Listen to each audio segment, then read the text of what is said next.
C'est pour nous un devoir sacré de vous informer, Madame, Monsieur. Bonsoir et bienvenue à cette grande édition du journal dont voici le sommaire.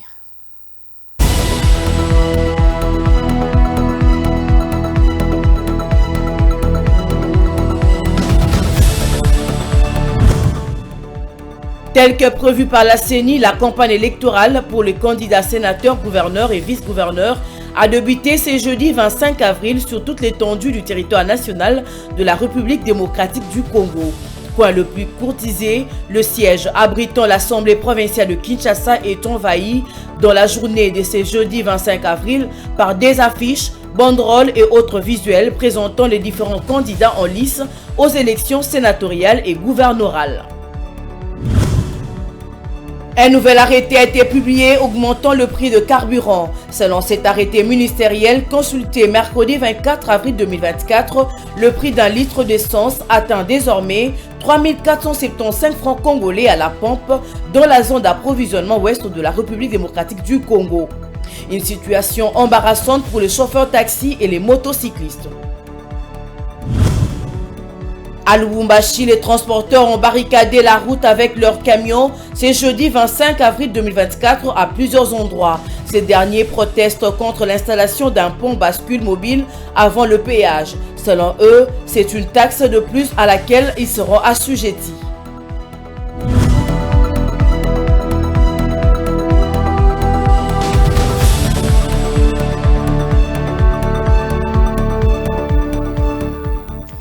Une fois de plus, bienvenue dans ce journal. Interpellé au sujet de ce que d'aucuns qualifient de surfacturation dans le cadre du projet d'érection des stations de forage et de traitement d'eau, le ministre des Finances, Nicolas Kazadi, s'est expliqué face à la presse le mercredi 24 avril 2024 au cours d'un briefing.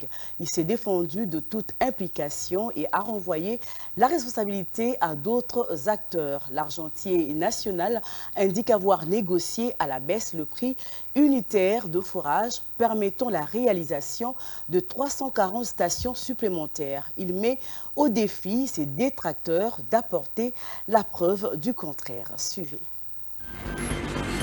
En marge d'un briefing presse axé sur la récente mission à l'Assemblée générale de printemps des institutions de Bretton Woods, le ministre des Finances, Nicolas Kazadi, est revenu sur les questions d'actualité liées au forage et aux lampadaires. Selon lui, le projet relatif au forage n'a pas débuté avec son gouvernement, dirigé par le Premier ministre Jean-Michel Samalou Kondé, mais remonte au gouvernement Sylvestre Ilunga Ilukamba. Dans son intervention, Nicolas Kazadi a rejeté les allégations de surfacturation.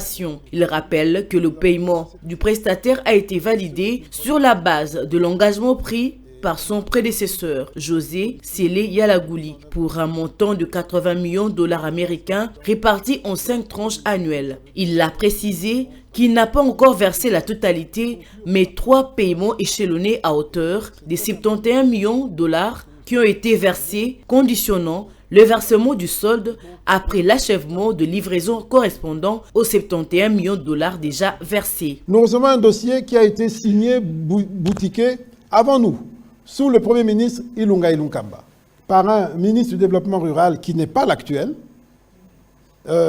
Et puis, il a signé, c'est passé au marché public, validé, c'est passé chez le Premier ministre de l'époque, validé, parce qu'il doit signer tous les contrats, et ça arrive juste au moment où nous arrivons aux affaires.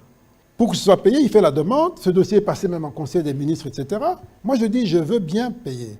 Mais 400 000, parce que je fais vérifier par mes services. Et mes services me disent, ça fait environ 400 000 dollars par station. Ça paraît élevé comme coût. C'est difficile d'accepter ça. Et je dis à mon collègue, il faut revoir vos prix, retourner discuter avec votre partenaire, parce que mes services me disent que 400 000 dollars, 390 et quelques mille, c'est élevé comme prix moyen. C'est un prix moyen parce que selon les endroits, ça peut coûter plus cher ou moins cher. Et je lui renvoie donc qu'il revoie sa copie. Valide le paiement. Mon prédécesseur, le ministre Sélé, avait pris un engagement écrit. J'ai le courrier ici, où il dit on va vous payer en 5 tranches annuelles, pendant 5 ans, de 80 millions, 80 millions, 80 millions, pour terminer les 400 millions. C'était ça le contrat.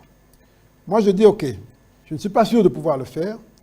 Et les prestataires disent, non, nous allons vous nous payer la première année, 80 millions, et pour le reste, nous allons nous-mêmes trouver un financement et vous allez nous payer un montant mensuel par mois en fonction de la durée du prêt. J'ai dit, ok, c'est très bien. Et on est dans la première année. Je leur dis, bon, même la première année, là, je ne pourrai pas payer d'un coup, je vais payer en fonction de la trésorerie.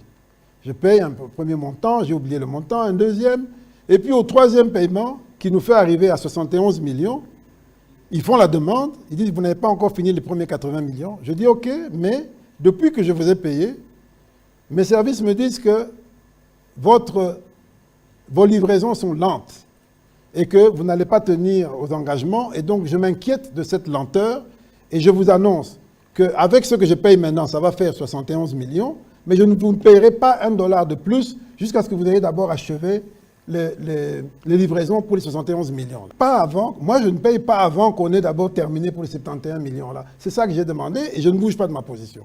Ça a été acté comme tel en Conseil des ministres, on est passé sur autre chose. Alors, maintenant, je vois toute une polémique surgir. Je me pose la question, qu'ai-je fait de mal? Qui a surfacturé? D'abord, est-ce qu'il y a eu surfacturation? Je ne sais pas, mais moi ce que je sais, c'est que j'ai fait remarquer que 400 000 en moyenne, c'était trop, et ils ont obtenu de réduire à 300 000, un peu moins de 300 000. Donc, s'il y a des gens qui ont surfacturé, c'est certainement pas moi. Moi, j'ai obtenu au contraire qu'on baisse. Est-ce qu'on a payé de l'argent sans livrer? Non, moi j'ai été ferme, j'ai dit, le contrat prévoyait un premier paiement de 80 millions, j'ai payé 71 millions, je vous laisse d'abord terminer pour 71 millions. Vous n'avez pas terminé, je ne bouge pas. J'ai toutes les lettres dans lesquelles ils réclament, ils demandent. J'ai dit, niet, je ne bouge pas. Alors, qu'est-ce que j'ai fait? Si j'étais, de quelque manière que ce soit, complice de qui que ce soit, ça devrait commencer peut-être avant, même au moment où on a fait le contrat. Et maintenant, on a trouvé une formule. On dit non, il a payé son cousin, Mike Kassenga. Mike Kassenga, non seulement on n'a absolument aucun lien, ni de famille, ni d'amitié, ni de quoi que ce soit. S'agissant du dossier lampadaire, le ministre de Finances s'est étonné d'être attaché à ces dossiers, car pour selon lui, seule la mairie de la ville de Kinshasa est responsable. Le gouverneur de la ville, Jean-Tini Ngobila, m'écrit pour me demander de payer 2900 lampadaires, etc., etc. Ça faisait à peu près 4900. Parce que moi, je regarde directement les prix, je me fais une idée globale. Je vois 4900 par lampadaire. Je lui dis non, je ne peux pas payer ça. C'est trop cher. Il me dit pourquoi? Je lui dis, mais au moment où nous parlons, je suis en train de payer des lampadaires qui coûtent $1500. Chez un fournisseur de la place ici qui s'appelle Modern Construct. $1500 qui livre dans tout le pays. Et on ajoute $120 seulement pour l'installation. Alors, comment je vais payer à 4 000? Il me dit, ce n'est pas les mêmes lampadaires. Je dis, je veux bien, mais même si... On n'a pas besoin de Rolls-Royce de lampadaires ici. On a besoin de simples lampadaires. Il me dit, non, mais le marché est déjà passé et tout. Il a déjà passé commande, tout ça en France, donc il faut payer. Et il fait son lobbying en disant que c'est pour lutter contre les Koulouna, etc., etc., et tout, et tout. Et finalement, j'ai dit, bon, comme c'est un gros montant et que je ne suis pas convaincu, j'appelle en premier l'inspecteur général des finances. Je lui dis, voilà, on me fait pression ici pour payer ces histoires de lampadaires, dans le cadre de la lutte anti-Koulouna, tout ça. Je vais payer, mais je vous demande de faire le suivi de ce paiement. Et j'ouvre un compte qui s'appelle Hôtel de Ville Bar Investissement, dans lequel on loge l'argent. Qui a la signature de ce compte? L'Hôtel de Ville. Ces deux dossiers ne cessent de faire couler beaucoup d'encre et de salive dans l'opinion congolaise. Des Congolais propriétaires de l'argent espèrent voir ce dossier, qui est déjà entre les mains de la justice, aller jusqu'au bout pour établir des responsabilités et sanctionner les coupables. Restons dans le même chapitre, le contrat de forage présumé surfacturé qui fait couler beaucoup d'encre et de salive ces derniers jours a été boutiqué sous le Premier ministre Sylvestre Ilunga Ilukamba. Cette affirmation est du ministre sortant de Finances lors d'un briefing presse tenu conjointement avec son homologue de la communication et médias, Patrick Mouyaya. Pour Maître Oscar Béa, communicateur de l'Union sacrée, le peuple congolais n'a pas besoin de ses discours. Le ministre de Finances et les membres de son cabinet sont à la base de la surfacturation.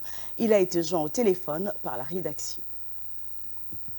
Je crois que nous avons tous suivi le passage de M. ministre Nicolas Kazadi, le ministre des Finances bien sûr, sur la RTNC. Nous nous disons que nous n'avons pas besoin de ces discours. Le peuple congolais n'a pas besoin de ces Français de Nicolas Kazadi sur la RTNC.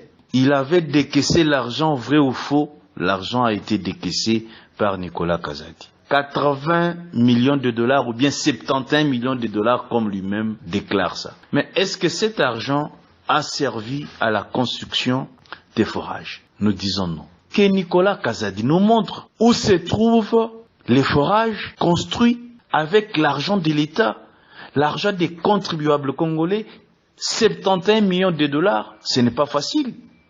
Voilà notre souhait. Heureusement que lui-même est passé aux aveux pour dire qu'il y a eu facturation. Mais qui a surfacturé ces histoires? Mais c'est son cabinet. Parce qu'au sein du cabinet de Nicolas Kazadi, il y a une équipe d'études. Quel est le travail de cette équipe d'études? C'est d'aller faire ce qu'on appelle en français contre-expertise sur terrain. On vous amène un marché, on vous dit ce marché, un forage coûte 297 000 dollars. L'équipe doit descendre sur terrain pour se rassurer réellement si le forage coûte ce prix. Nous n'avons pas besoin de cette distraction. Nicolas Kazadi et sa bande doivent nous montrer les forages et les lampadaires pour lesquels il a décaissé l'argent des contribuables congolais. Processus électoral en cours en République démocratique du Congo, la campagne électorale pour l'élection des sénateurs et gouverneurs a débuté officiellement ce jeudi 25 avril 2024. Cette campagne qui se déroulera au sein des assemblées provinciales et auprès des députés provinciaux dont le mandat ont été validés prendra fin le 27 avril. Et le 29 avril, le résultat provisoire sera publié. Bijou Lumuna.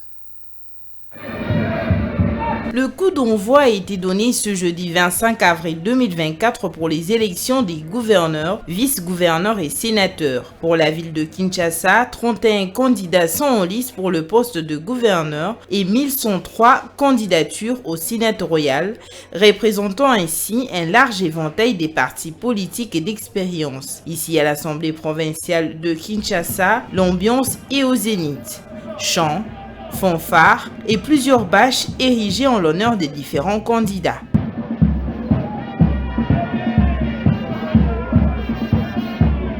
La centrale électorale veut que ces élections se déroulent sans heurts. Elle a par ailleurs martelé sur le respect des normes tout en évitant les injures ou les propos diffamatoires. À noter que les candidats ont moins de 72 heures pour convaincre les députés provinciaux avant la publication provisoire des résultats le 29 avril 2024. Les futurs gouverneurs de la ville de Kinshasa et son vice seront confrontés aux difficultés que fait face la ville de Kinshasa.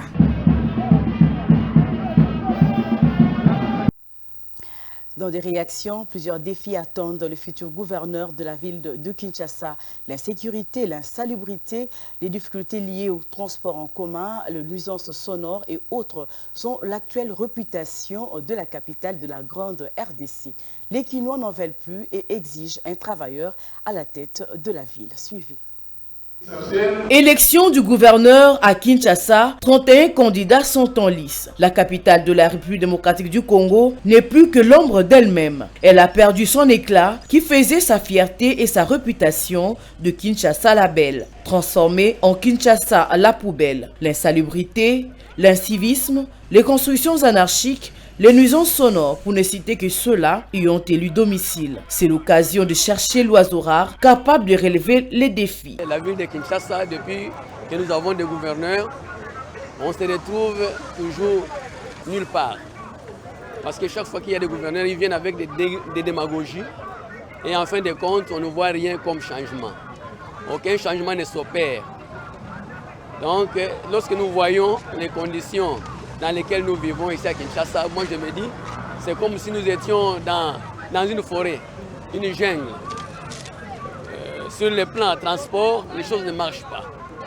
Les receveurs, ou soit les transporteurs, chacun a son tarif.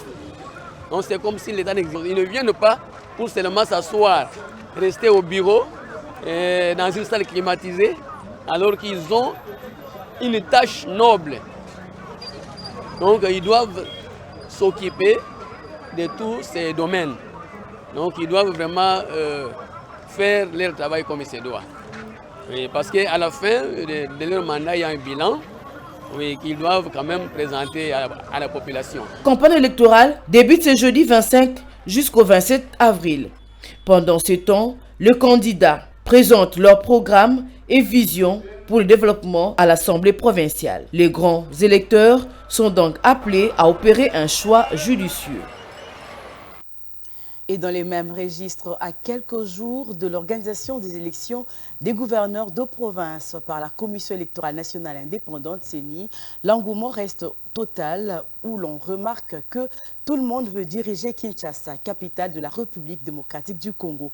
L'ancienne Kinlabel en quête d'un homme de la situation pour la moderniser, reconstruire et assurer son développement. Qui, pour succéder à Gentili Ngobila, c'est la recette la plus attendue. Quelques Quinois rencontrés ont donné leur desiderata au micro de Jocelyne Massial.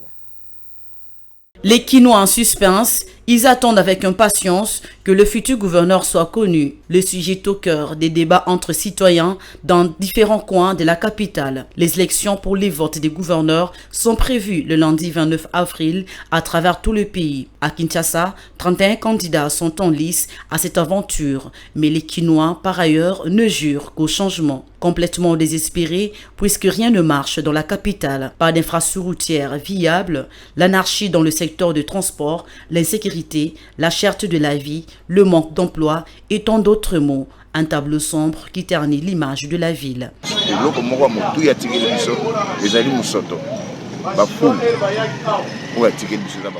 L'ancien gouverneur nous a laissé des ordures, l'insécurité, l'insalubrité, les tracasseries policières, l'anarchie dans le secteur du transport. À côté de l'hôtel de ville, son bureau, les chargeurs crient à longueur de la journée « Njili Saint-Thérèse, $1, $2 ». Imaginez-vous, la vie de Kinshasa n'a pas été gérée. Vous trouvez ça normal? Un gouverneur a géré ça, c'est là, il gérait un gouverneur. Espérons changement. Les Quinois attendent beaucoup du prochain gouverneur, ont-ils laissé entendre. Nous vous souhaitons les bienvenus dans ce grand travail. Ça vous demande l'énergie, ça demande votre compétence. Nous, la jeunesse de la RDC, vous devez savoir que nous sommes derrière vous. Alors, ne nous faites pas la honte, c'est ça ce que nous demandons. Ne nous faites pas la honte de ne pas faire ou de ne pas aussi tomber dans les mêmes erreurs que les anciens aussi ont tombé. Au total, 21 des 26 provinces du pays sont concernées par ce scrutin qui a déjà été reporté à 2 reprises.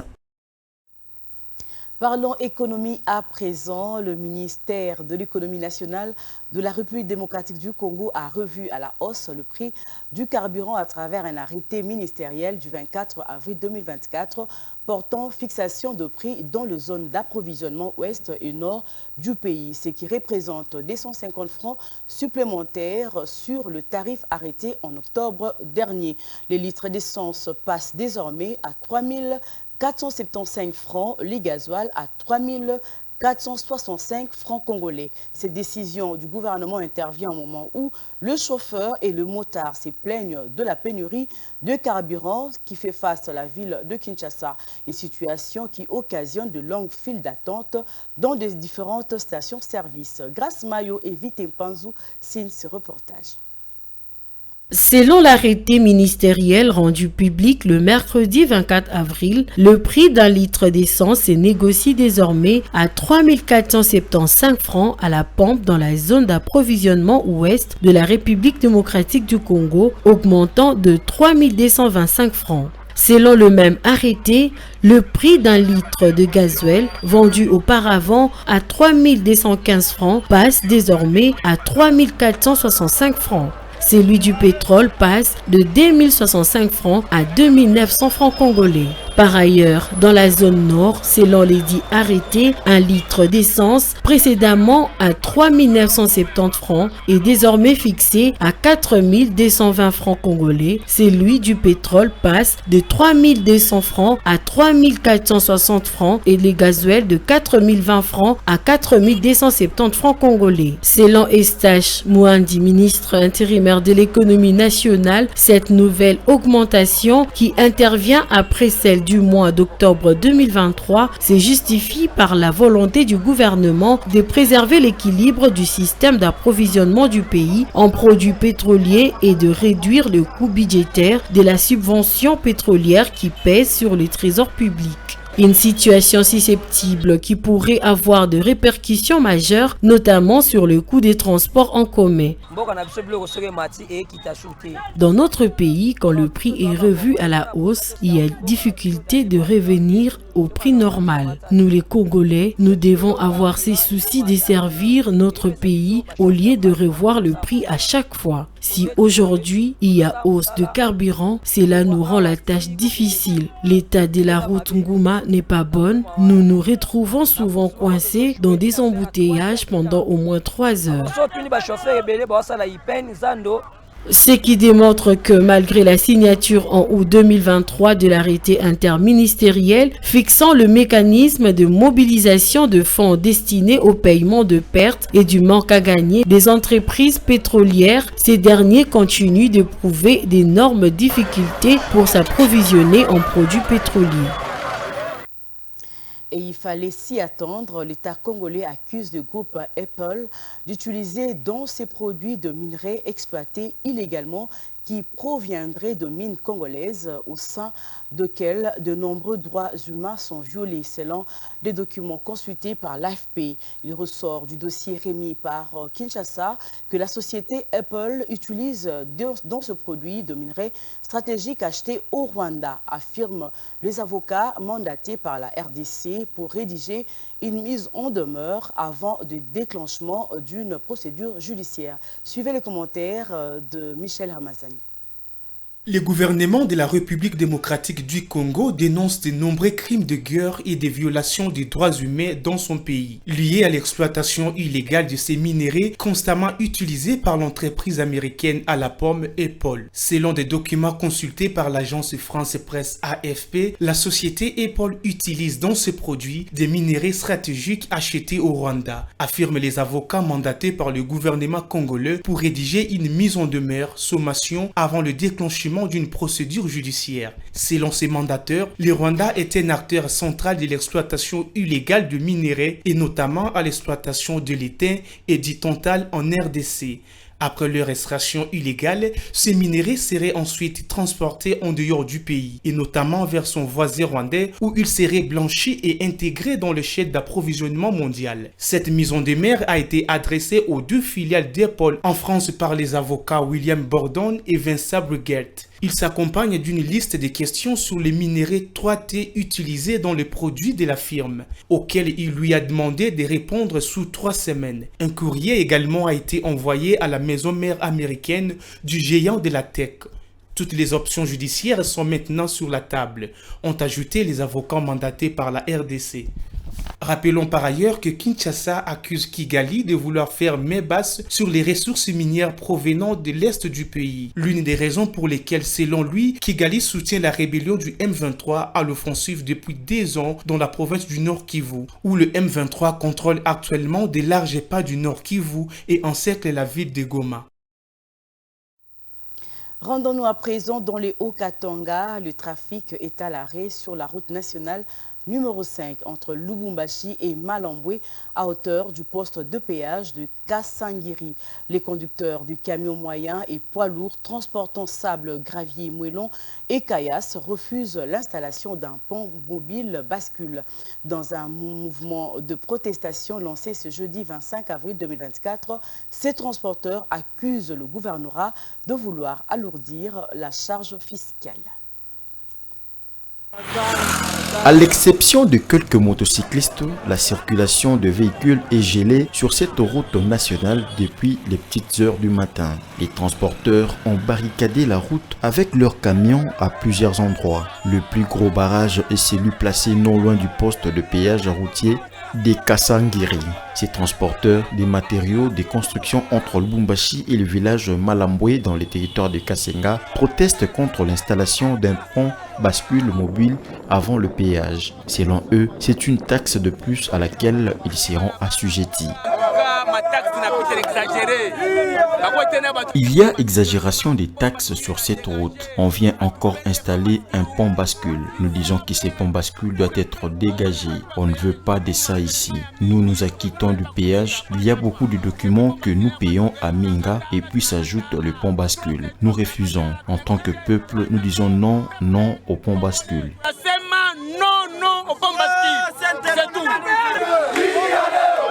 Les grévistes dénoncent en outre la disparité dans le paiement du péage sur la route de Kasumbalesa numéro 1 et la route nationale numéro 5.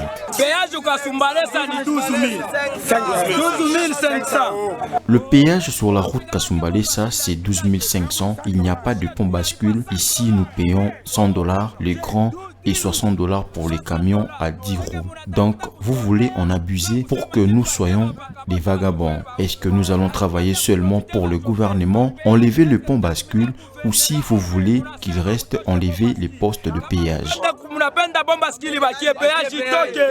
Aux dernières nouvelles, les dispositifs devant servir à l'installation du pont bascule ont été retirés. Les autorités provinciales étaient attendues par les manifestants pour obtenir officiellement la décision définitive du retrait de ces ponts. Parlons sport. Dans ce journal, le TP Mazembe doit espérer un faux pas de l'équipe égyptienne à la Ligue devant son public pour espérer arracher une place en finale de la Ligue de champions de la CAF. Le franco-sénégalais Lamine Ndiaye, entraîneur de Corbeau-Louchois, s'est livré à la presse lors de la traditionnelle conférence de presse d'avant-match. Lamine Ndiaye s'est montré confiant tout en affirmant que son équipe n'est pas venue en victime expiatoire. Regardez. Et on sait qu'on aura un match très très difficile parce que bon, Arlis c'est une équipe qu'on ne présente plus. On n'a pas 11 titres de champion d'Afrique par hasard. On sait que c'est une grande équipe, mais je peux vous faire savoir qu'on n'est pas venu non plus en tourisme. Hein, et qu'on est venu défendre nos chances qui sont de 50-50 aujourd'hui. Quand on joue, quand on s'engage dans une compétition, c'est pour aller le plus loin possible.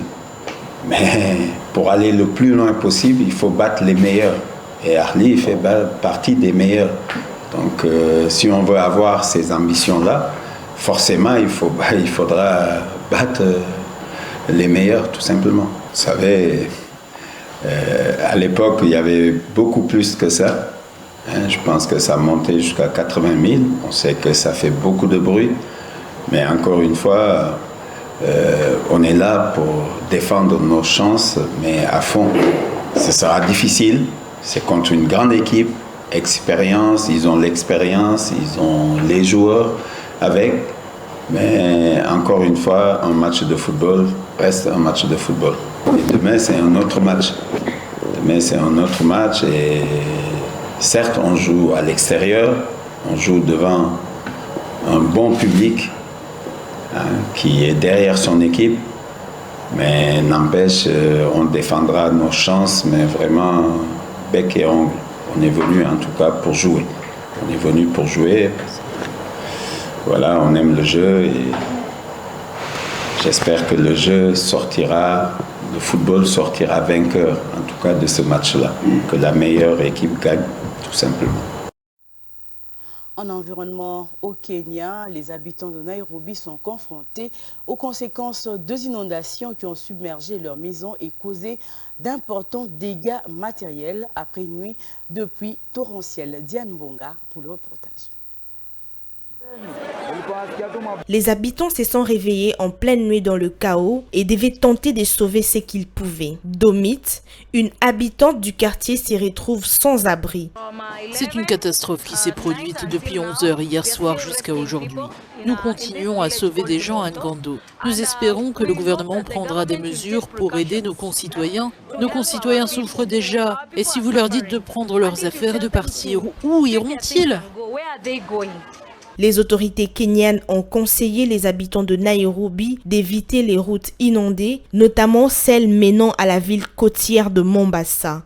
Les personnes vivant près de la rivière Nairobi ont été évacuées. Des coulées de boue ont également été signalées dans l'ouest du pays. Au milieu des paysages de désolation, de nombreux habitants ont tout perdu. Ils errent, désespérés, à la recherche de nourriture et des produits de première nécessité, comme Jeanne, habitante touchée par les inondations. Nous ne savons plus où donner de la tête. Nous manquons de nourriture pour nos enfants et de vêtements pour nous couvrir. Nos ustensiles ont été emportés et nos maisons sont remplies de boue. Certaines habitations ont même perdu leur tôle. Nous sommes coincés et ignorons quelle est la marche à suivre. Nous avons désespérément besoin d'aide. Au moins 38 personnes sont mortes depuis la mi-mars au Kenya du fait des inondations. Des fortes précipitations s'abattent depuis plusieurs semaines sur l'Afrique de l'Est, région en proie aux conséquences du changement climatique. Voilà, cette nouvelle kenyane boucle complètement cette édition du journal. Mais avant de nous quitter, place au rappel du titre.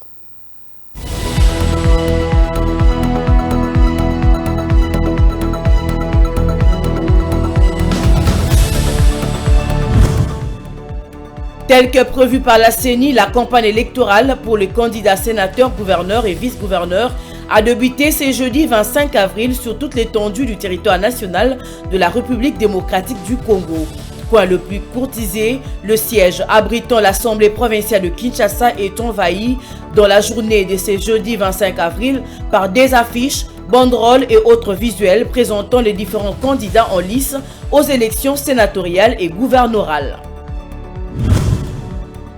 Un nouvel arrêté a été publié augmentant le prix de carburant. Selon cet arrêté ministériel consulté mercredi 24 avril 2024, le prix d'un litre d'essence atteint désormais 3 475 francs congolais à la pompe dans la zone d'approvisionnement ouest de la République démocratique du Congo.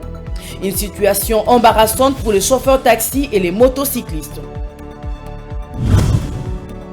À Lubumbashi, les transporteurs ont barricadé la route avec leurs camions. C'est jeudi 25 avril 2024 à plusieurs endroits. Ces derniers protestent contre l'installation d'un pont bascule mobile avant le péage. Selon eux, c'est une taxe de plus à laquelle ils seront assujettis.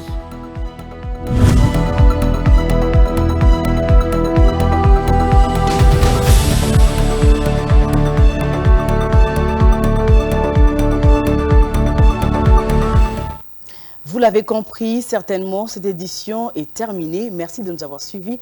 Restez branchés au programme de Mondico, télévision, une pensée, un écrit.